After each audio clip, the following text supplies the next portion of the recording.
What's up, guys? Chevalier's here. So, if you haven't noticed yet, we got a little thing called Awakened Team Buffs now.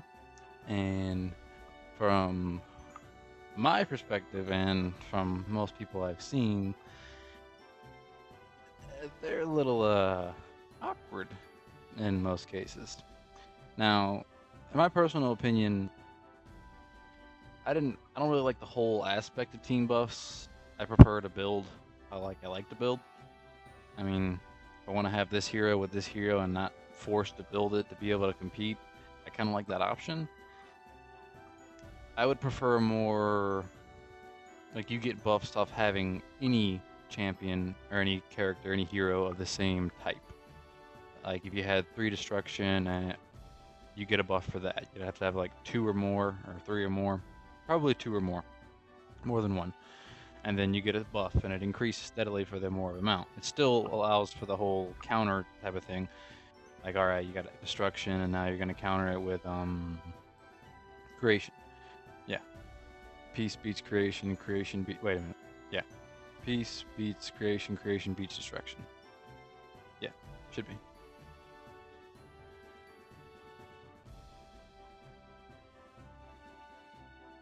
Yeah. Okay.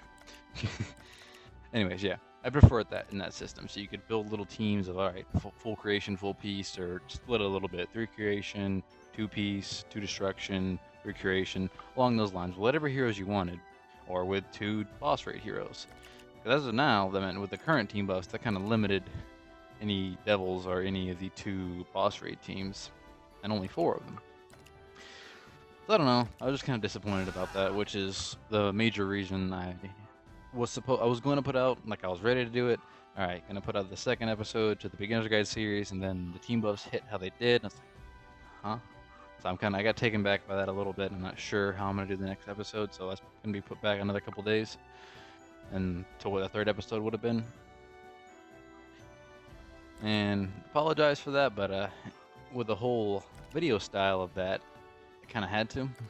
I may redo the series, or the first episode is kind of more the general basis, but it did have to do with selective, and that does change with these new aspects. And as of now, I mean, most players aren't like, I mean, most players can't go for them besides the top players. The top players are kind of just continually working on the team. I mean, people have their guesses. I have my guesses. Why can I not stop every single wrong option? Like, just go through them real quick. The Warriors of Pain. Doesn't seem too bad. It does have Angelo Warp. The rest, pretty solid. War and Irene. Eh. Eh. And they put my Scion with Baldur, Skeleton, and Kale. Rip Scion. Air of Elements doesn't seem too bad. Dean has high stats. Don't like Frost. But really nice farm team, in what it seems like.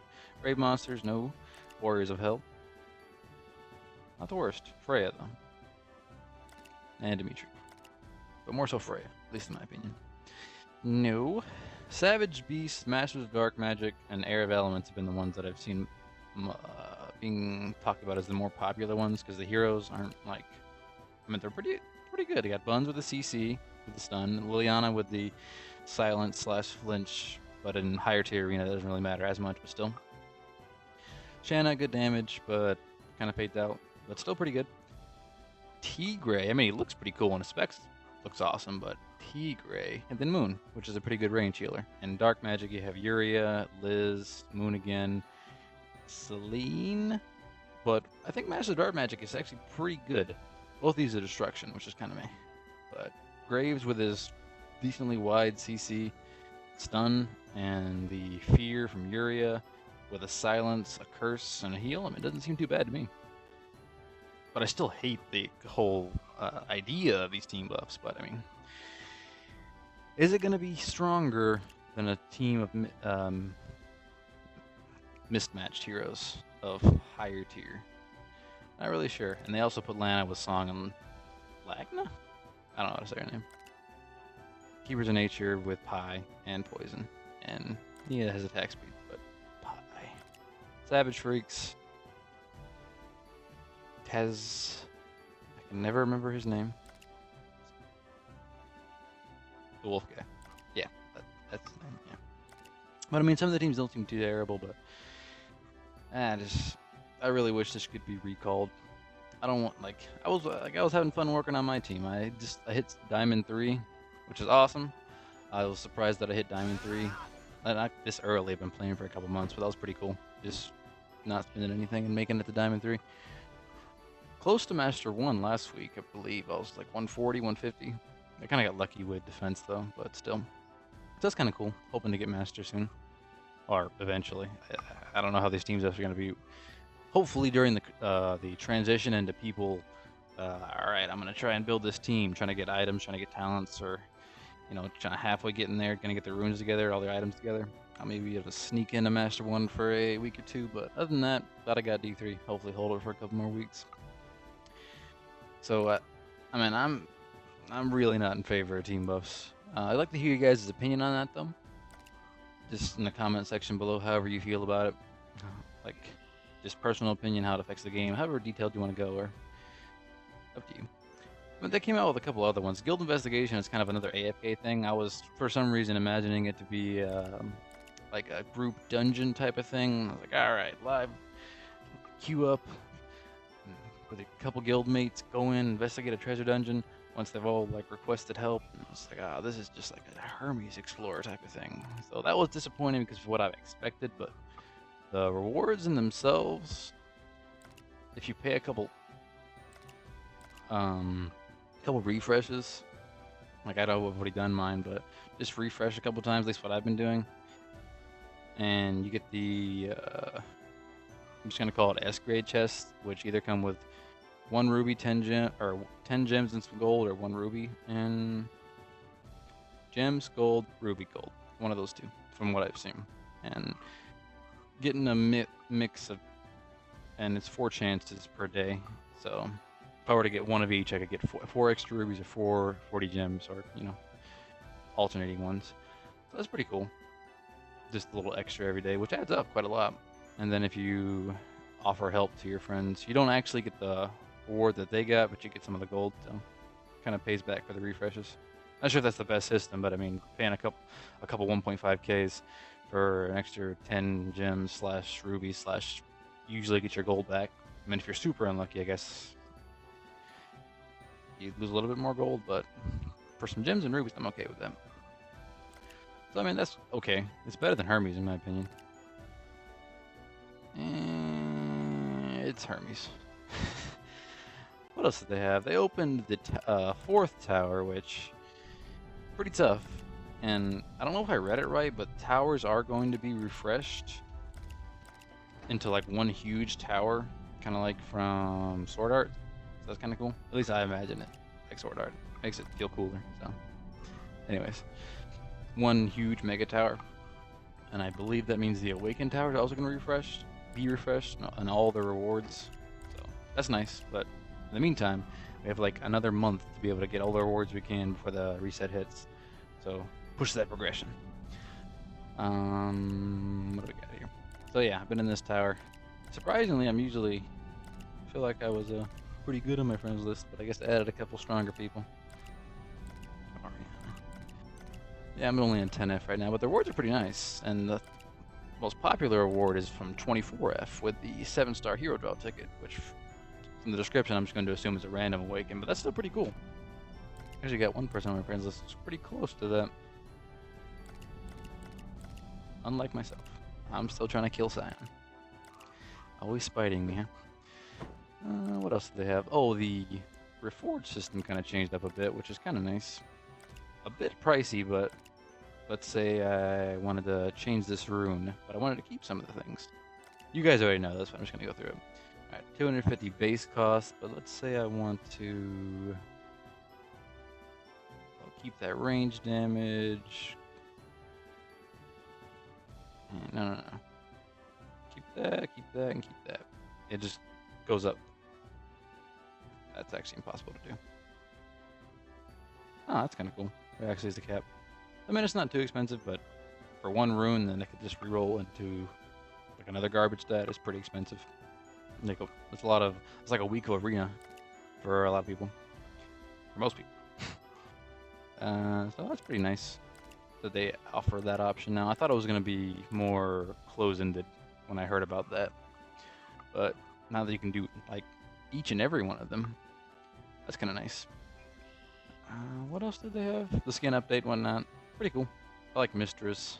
Zeb's is kind of stop making more humans. Oh, Guild Shop, which is really grindy, but you guys know about Guild Shop. The Guild Master just stocks the store, and then they made a use for guild points, except for leveling up your guild and whatnot. That's pretty nice. You can get some extra gems, rubies, and a couple other things in there. But one thing I liked, let's see if it's still here. This thing. Where does it still have the description? Guild daily missions that were too hard have been deleted, and the rewards for some missions have been enhanced. Like, I was like, alright, they're gonna make it a little easier, that's cool. Alright, so just gonna sneak in that super buff to the hunting the bosses, which elims don't count for, and put back the wins for arenas. We'll have the power up a hero, which is irrelevant, but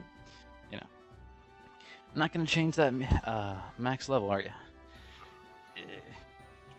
Leveling up 2 and 1 stars every day just to get extra guild points. They took out D-Gate, like the AFK one, so that just kind of made it worse, in my opinion. Especially the 30 arenas, I have to go back to setting my defense to hats, like a 2-star to be able to get that easily.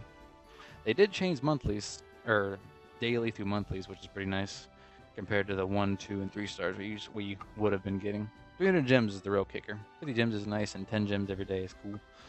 I still prefer the old one with the keys, but it's an upgrade. That's good. 4th stage of Sealed opened up. Got a 4-star from that, so that's pretty good. What do we got? And the others. Interesting that they're gonna add 2 and 3-star pets. I wonder if we're ever gonna have an evolution type of deal with pets. I mean, I'm sure, but I wonder if it's gonna be anytime in the near future. Easy mode's getting deleted. There's not much more information on that, but kind of sad to see easy mode go. I'd like to see all 3 of them there. There's the renewal. What is the tower? Yeah, it just says the Tower of Devils. I'm assuming that means both. Yeah. Arena Champion Tournament, which for most of the general population, this means nothing. But, yeah. So, I'd like to throw a 2-star pet in here. Or, 4-star pet combo. Wait a minute here. What did I do wrong now? Okay. I thought I didn't level up something. Which would be more common to what I usually forget to do. Alright. Devil's Tower pet right now. Ooh, I got the chicken. I mean, not that I really wanted him, but he's a chicken. He's better than the robot and the dog. Yes. It's actually my favorite pet aesthetically. I mean, the pig's cool, don't get me wrong, but look at the little peeps. Cool. And I'm going to lose my 4-star rune as well, because I don't have a 2-star combo with it. Alright, since we're going to get a 3-star, let's go ahead and throw the 1s in there first, and then this 4-star. Look away, and then in the video, when I get a 3-star. Ooh, or we get a 4-star Liz rune. That's pretty good. Alright, what do we got? Supporter bonus damage, crit damage, good. HP supporter, garbage. Fear resistance, okay. Demon heroes, okay, that's not the best rune, but it's got some good points. Oh, that was. I would roll my 1 3-star, wouldn't I? Wait a minute. How's that? Yes. Dang, that's a pretty good 3-star too. Let me compare that real quick. Oh, but if I do switch these, that's worth re-rolling now. That's my first Liz 4-star. Even if it is HP. Of course, the HP bonus. What else do we have here? This rune is better. No. I will fix this. I don't have the runes for that, do I? Yeah, I have the runes. Let's go ahead and change property on this. How much is it? 50 extra? But I like max crit. All the rest can go. Let's go. Better? Curse time up. Good. Recovery. Leader defense. Melee damage down, bonus damage on human heroes. Most heroes in the game are human. I'll take it. Although that's a huge loss for me compared to my 3-star rune on defense bonus, but I'll definitely take that. Curse time up. Yeah. Cool. Good with that. I needed those gems. I'm an idiot. For my arena gems in my stockpile. I was going to get that skin pack in 3 days or 2 days. Whatever. So, buff on defense. Yeah. That's 4% difference. Because the 2% there, but melee damage down is nice. Max crit up. I still don't remember what bonus recovery does. I asked like a couple people online chat what it is, and I'm like, oh, that makes sense. And then I completely forget about what it is right after that. I got to reroll that. Oh, no, too many gems. Keeping this 4-star. Yeah. Cool. Yeah. Let us combine. I accidentally comboed 2 3-stars with 2 2s earlier. Disappointing. Accidental rune combos. Wait a minute. It's an HP rune that she needs. Yeah, it's an HP rune that she needs. She has a 1-star in that. Whatever. These 4-star combos are unreasonable. Grab these. But yeah, this video was mainly to explain the absence of the last beginner's guide. And I just want to hear you guys' opinions about team buffs, because I was like the day before it when they released, like, this is gonna be the update. I was like, no, this is Doomsday. Please no, don't do this to us. No, please allow us our freedom. Allow us our tactics to create what teams we would like without being under the oppression of being forced to go to a certain team. Like, I understand that, like, yeah, okay, there's certain heroes that are better than each other, and all right, we gotta go for this and that, but it's a big multitude being like restricted to 5 specific heroes, of course, over time, like in each division, to be able to counter, and most of them including heroes we never want to awaken. Like, you should be able to awaken the heroes you want to awaken and put them on the team that you want to do with, or go with. I don't know. Maybe it's just because Cyan got put with garbage. And I'm salty about that. But, I mean, my other reasons were legitimate. But I want to hear what you guys had to think about that. I glossed over the thing. People probably forgot about this. They're just like, all right, people, just in case they have time to think about that update, we'll throw this at them, which, please, I'm not saying bad about that. I mean, there's pros and cons about it. The whole degrading the feeling of how good an Awaken is, but at this point, when you can just pick the mats, it's only like 3 weeks. Well, wait, 3 weeks with refreshers, without refreshers? I think with refreshers, but even then, and it still degrades the feeling of it. But I mean, we get an Awaken selective hero ticket, which I don't know what rules that applies to, like the old 6-star selective rules or the new one, or just any hero in general, but it's not going to be that easy to test unless I can get some data from you guys. I'd actually like to hear about that. On the day of, I'm not sure if I'm able to make a video, but if you're at this video, or watching this video, like when you had the selective ticket, or like any days after, wrote what any like unique options that you saw, like specifically like Tammy, Liliana, Xiao's already in the other ones, Lana and Zebram, because they're never in any of them besides 4 and 5-star selects. Wonder if they're an option. And and the selective 6-star, which kind of more excited about. Is that bad to say? Is it just because I want to sign on? Maybe. Anyway, so that's cool. Selective hero draw ticket for everybody, and in conjunction with the 6-star selected hero ticket. That's cool. For some reason I was wanting like another Transcendence event, but this is cool too. But yeah, again, I'd really like to apologize because I was trying to. All right, this series is gonna be on point, and then kind of just like blew me off the road with the how the Awakened team buffs actually came out. But I mean, I'm not saying like, all right, I'm mad because I've already explained that I didn't like the whole restrictor process, but because a lot of comments that I've heard through chat have been because these specific heroes, but I don't know if I would prefer it to be with all OP heroes. Like, it still fits the same profile. At least it's putting in the older heroes. I'm just complaining about both. I am complaining about both. I don't like assist either way. But I think I prefer this way with the little weird heroes. Or don't I? I don't know. I've been thinking about that for the past couple days. Don't like it at all. But other than that, nice background here. Hope you guys enjoyed the video. That's not the right outro. Thank you all for watching. I forgot. Jesus, this has really got me on tilt. This is staying in here, by the way. Anyways, I'd like to thank you all for watching. I hope to see you guys in the next video. Bye-bye.